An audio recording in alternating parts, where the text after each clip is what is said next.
What's going on YouTube? Welcome back to the channel. In today's video, we have a couple of engine bay goodies that we're going to be installing today. We have a chassis brace from Lower Class Garage, and we also have the heat exchanger from Active AUTOWERKE today. So that requires me to take off my front bumper, so that's why I waited to do both of them in one day. But I want to thank you guys for clicking on this video. As always, make sure you guys drop a like, comment down below, subscribe. Follow me on Instagram for more content. And now let's get into this video. All right, here is what we have going on first. This is going to be the chassis brace, or the V brace up front over here. This is going to be right behind the kidney grills. Again, it's going to be super hard for you guys to see right now because it's black and the bumper's on right now. But once we take the bumper off, you guys will be able to see the stock brace. But essentially, this is going to be a direct replacement, and we had it painted yellow. Shout out to Lower Class Garage on Instagram. Make sure you guys do me a favor. Hit them with a follow. And if you guys need any type of custom chassis brace for your car, they actually started with Subarus, but now they're venturing out to the BMW world. Make sure you guys hit them up. You guys see the paint right here. Looks absolutely stunning.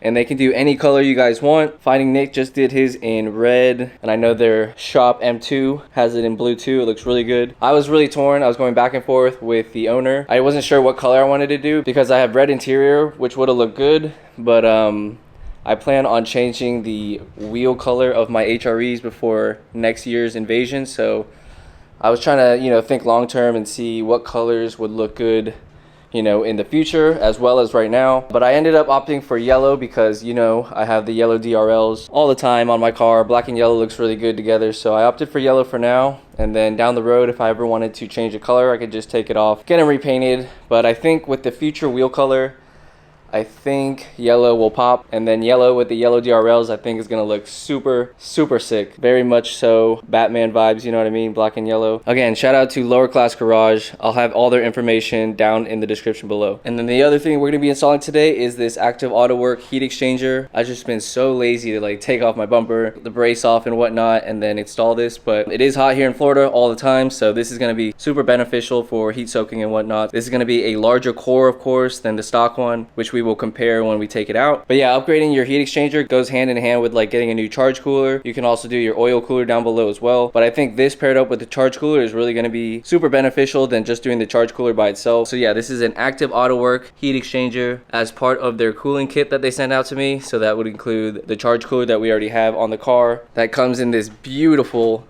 carbon fiber weave, as you guys can see right there. Hydro dipped in carbon, an absolute engine bay beauty right there. Everybody compliments this. It looks so badass. The kit also comes with their charge pipes, silicone charge pipes, but since we have the Apex built ones, obviously titanium, we're gonna keep those in. But your boy just got back from running a few errands today, so the car is still hot, which means the coolant is still hot. We're gonna have to drain the coolant from the heat exchanger down below, and then similar to when I installed this charge cooler, I'm gonna drain the coolant from the charge cooler as well. That way, when we pretty much empty the coolant lines from the current heat exchanger, the stock one, we're not going to have as much coolant kind of flow out. But I think the hardest part about this whole job is just taking off your front bumper. So let's go ahead and do that in 3, 2, and 1. Just like that, bumper is off. It really wasn't that hard. If you guys are intimidated about taking off your bumper, all it is a few T25 and T30 screws on top that hold in the top of the bumper. There's 4 8mm screws that hold in the bottom side, and then the only thing holding it into the fender right here are 2 8mm longer screws. So honestly, it's not that bad. It probably took me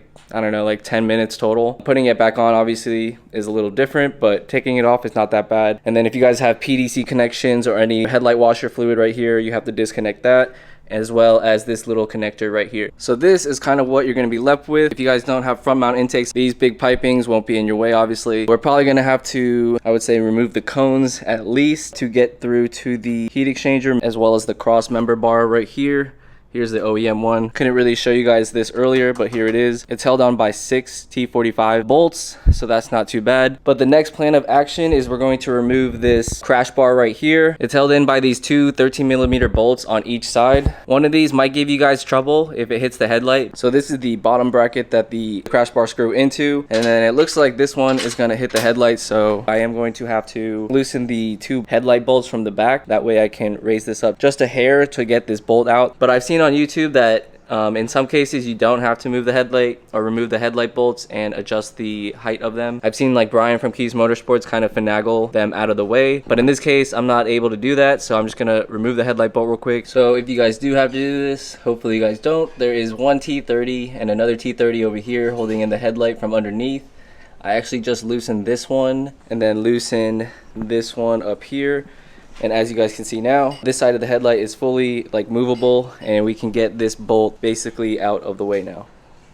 Just like so. Then the crash bar should just slide out, and then we can work on this shrouding right here. What I did was this clip down here, this tab was connected right there, and then all I did was take my little pick tool and then I basically pried it out. That gave me enough leverage to pull it out, and then the rest of the shroud is held in by these little plastic clips. I just gave it a nice gentle tug, and there's one more up here, and as you guys can see, this side is out, and so I'm just going to repeat the same steps on the other side. And now we can see the rest of the cross brace and how dirty underneath the radiator and heat exchanger are. I'm definitely going to vacuum and brush all those leaves out, get the dirt out.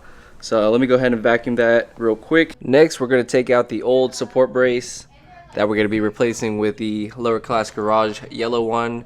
And again, that's held in by 6 T45s. 1, 2, 3 on the other side, 4, and then the other 2 will be right here.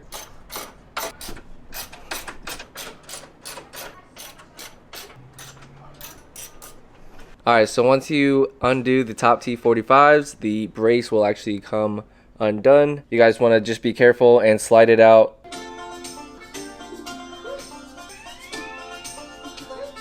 Alright, the next thing we have to do is remove this plastic shrouding right here, which I already did on the left side, passenger side. It's going to be super hard for you guys to see, but right there, that clip, this plastic piece right here hooks lateral into it, and then this pin right here actually goes through the metal hole in the opening right there. Again, super hard for you guys to see. So what I had to do was take a pick tool and pry this up, and then I had to pull this out, and then this shroud piece pulls out super easily. You just have to lift this rubber piece over here. Once those 2 pieces of shrouding are off, it's going to be hard for you guys to see again, but there is a coolant line right there, and then there's another one on the bottom right here.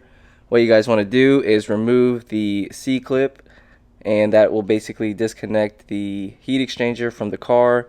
And then I have a bucket underneath right here ready to catch all the extra coolant that comes out of these. And I think for this C-clip, you have to pry it up, and then for that one right here behind the front mount intakes, you have to pry it downwards. So I'm gonna try to do that off camera real quick, and then we'll come back and take out the OEM heat exchanger. All right, after I would say like 10-15 minutes, your boy was finally able to wiggle his old heat exchanger out. It was super hard because I have front mount intakes right here that kind of block the 2 coolant lines. So getting this top one out was pretty challenging because I really didn't want to take off this silicone piping from my front mount, because that would mean I would have to take off my carbon strut brace and then this passenger side intake. So in order to avoid that, I just took off the filter, and then we were able to slowly but surely finesse this coolant hose line off of the top, and then this one off the bottom. And then there's a little clip right here holding in the top right of the heat exchanger right here, so you just need a pick tool or like a flathead and pry that up. And then this top right corner should come down. Make sure you guys have a bucket for the extra coolant that is inside of this. As you guys can see,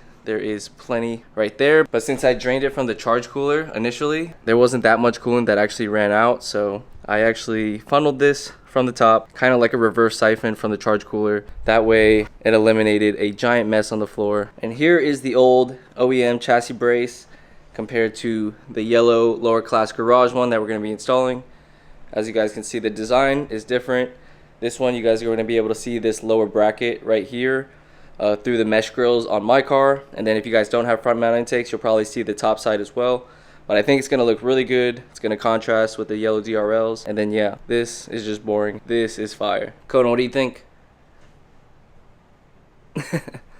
Alright, so right here we have the OEM heat exchanger. As you guys can see, it is banged up with a bunch of rock chips. And then we have the active AUTOWERKE heat exchanger right next to it. And right away you guys can tell the heat exchanger from active AUTOWERKE is a lot taller, a lot thicker, allow for, again, more cooling, less heat soaking. And now all we have left to do is install this active heat exchanger back into the car in reverse order. That's what you think. Heat exchanger is in, boys. did take me a little while because I could not get this corner right here, like above the tab. It kept hitting the bottom of this tab, so I was like, what the hell am I doing wrong? But shout out to Mishimoto. They actually have a DIY on their channel that actually showed me if I lower my oil cooler right here, that this plastic piece can be dropped down, so this tab will basically be gone. And then what I did was I slid the heat exchanger up, and then I put this plastic shroud under it to support it, and then we screwed it in from the bottom with like 2 T25s. So that is actually what we did, and now everything is sitting nice and perfect on the brackets, and I didn't have to remove my front mount intakes, which is a huge dub. Underneath the car, it's gonna be hard to see, but I removed this plastic shrouding right here that is supposed to protect the oil cooler, and then once that is undone, you can undo the oil cooler itself. It's held in by 3 13mm bolts, and then this plastic piece right here is held in by 1 T25 on each side. And again, that allowed me to slide the heat exchanger from the bottom upwards and then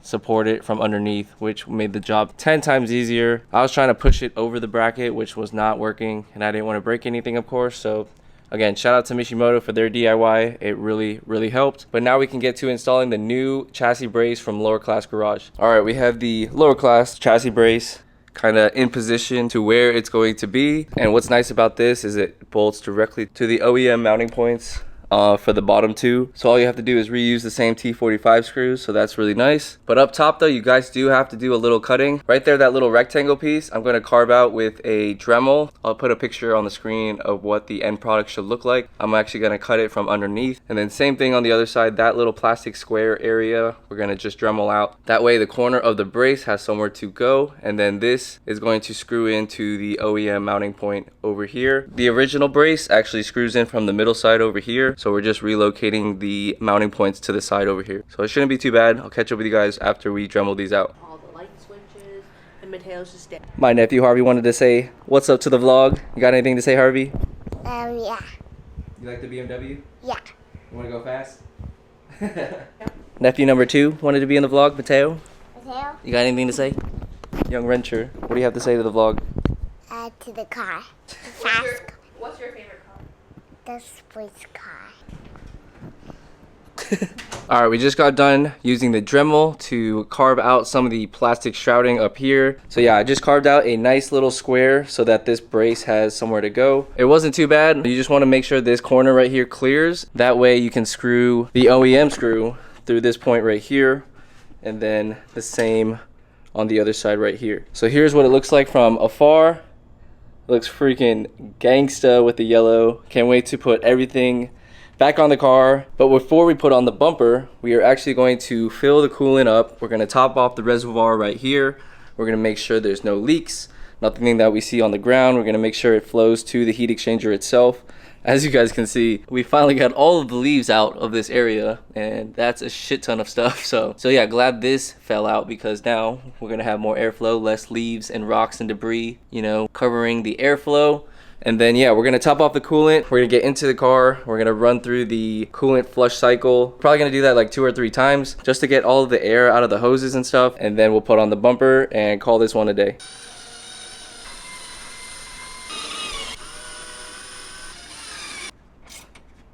I forgot to mention, you guys want to put this plastic shrouding piece that we took off behind the brace. You actually want to put that on before you guys bolt on the front brace right here. Okay, and here I just have a 50-50 mixture of distilled water and BMW antifreeze or coolant, and we're just going to pour that again into the reservoir right here, top it off, and then we're going to go into the car and start the bleed cycle.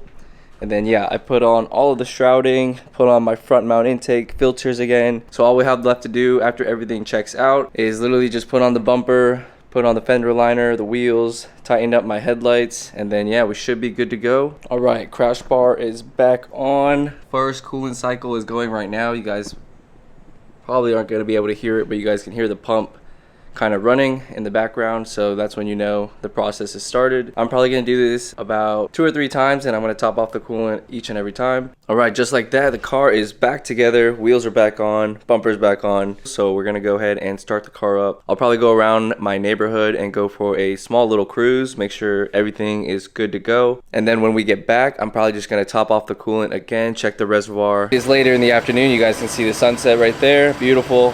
And yeah, we just went for a little drive around the neighborhood and everything seems to be running perfectly fine. I checked on the floor over here and there's no coolant coming down, so that's a good sign as well. And then yeah, you guys see the beautiful engine bay right here. I'm just making sure everything sounds good, car's breathing well. And you can't forget, we have to show you guys the yellow brace peeking through the grills right there. It's gonna be hard for you guys to see. I'll try to get you guys some better clips tomorrow morning when there's more daylight out, but you guys can see it right there. The V-brace looks so sick with the yellow DRLs to match. And then you guys can see it behind the front mount intakes right there as well. Sick. But yeah, everything seems to be running great. Check out this sunset. But once again, I want to give a huge shout out to Lower Class Garage. Make sure you guys give them a follow. Hit them up if you guys want a custom painted chassis brace for your car. And then as always, you guys know I'm a big partner with Active AUTOWERKE. Huge shout out to Active AUTOWERKE for always helping me with my build, whether it be exhaust, and now we have their cooling system on my car. Everything for both companies will be linked in the description below. All right, it is the next morning. We are going for a little cruise right now to show you guys the brace in the daylight. And then yeah, it's a beautiful day. Car is running great, no issues, no rough idle or anything like that. Again, I'll let you guys know in a future video if I notice any cooler temperatures over here on the oil gauge, but I can't imagine like a bigger heat exchanger, you know, not providing more cooling capabilities. So yeah, we'll give you guys an update in a future video. All right, we just pulled up to this parking lot across my crib and look at that. You guys can finally see the yellow cross brace in the daytime. I think it looks super sick. And even from afar, as you guys get further and further away, you guys can see the yellow. Again, it really stands out. It's something new and I really like it. Again, shout out to Lower Class Garage. The product is amazing, obviously functional, and they can paint it to whatever color you want to match, you know, your interior, your brakes, your wheels. So yeah, just hit them up and they can get something done for you guys. Super happy with the product. I'll go ahead and turn on the yellow DRLs for you guys to see as well, just to give you guys a better idea of what everything looks like tied together. Yo, that's hard. It's definitely gonna take some time for me to get used to, but the yellow on yellow I think looks sick. And again, I think in the future when we refinish the HREs again, which I plan to do before Invasion next year, I think in my head the new wheel color as well as the yellow DRL and yellow brace will all tie in together, and then we can figure out what color we can do the brake calipers to match. But overall, I'm super happy and content with where my build is right now. Again, most of you guys know that my car is basically done. Every mod that I want is on the car. But that's gonna wrap it up for this video. I want to thank you guys for clicking on this one. Make sure you guys drop a like, comment down below, subscribe, check out the links in the description if you guys need any Active AUTOWERKE products or a chassis brace yourself, and we'll catch you guys on the next video. Take care. Peace.